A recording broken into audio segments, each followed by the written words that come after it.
وفي مشهد من أعظم مشاهد يوم القيامة نار تكاد تميز من الغيظ الشديد وتسأل ربها المزيد.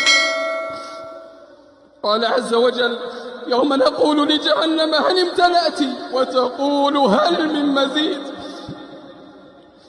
عن أنس بن مالك رضي الله عنه عن النبي صلى الله عليه وسلم أنه قال: لا تزال جهنم يلقى فيها وتقول هل من مزيد حتى يضع رب العزة فيها قدمه فينزوي بعضها إلى بعض وتقول قط قط. رواه مسلم.